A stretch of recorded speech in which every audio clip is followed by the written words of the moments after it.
মইন তাকে যেতে দিল না? না, দিল নে। সেইটাই তো তখন থেকে বসে বসে ভাবছি আমি, মইনের আবার হলোটা কি?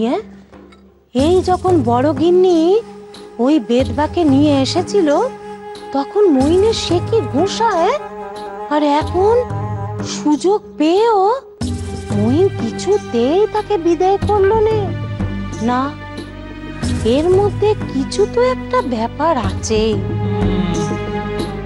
এ তো দেখছি বিপদ আরো বাড়লো। ভেবেছিলাম মইনের কান ভারী করে কাজটা অনায়াসে হাসিল হয়ে যাবে, কিন্তু তুমি যা বলছো গিন্নি, এ তো আমাদের বাড়া ভাত একবারে জল ঢেলে দিল। আমার কি মনে হচ্ছে জানেন? আমার কেবলই মনে হচ্ছে আমি আর দুধে একেবারে মিলে মিশে গেছে,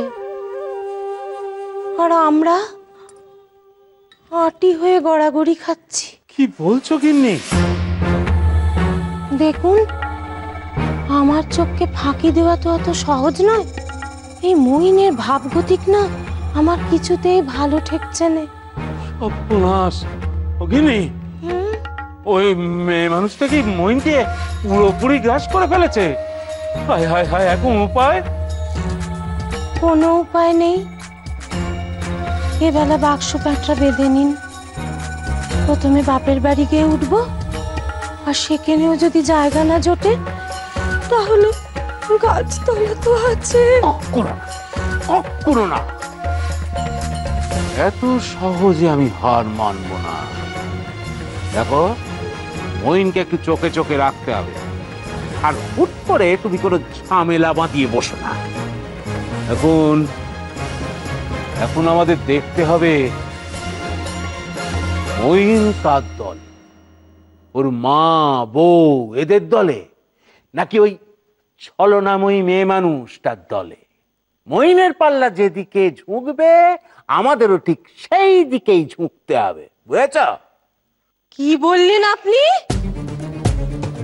আমি ওই উটকো বেদবা মানুষের পা চাটবো?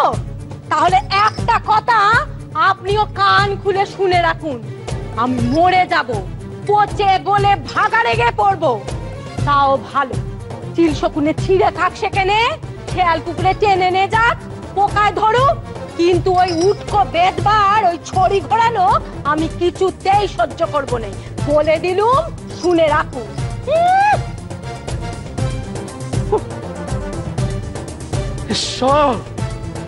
এই মেয়ে মানুষের বুদ্ধিটা না ওই চেহারার মতোই ভোঁতা হয়ে যাচ্ছে।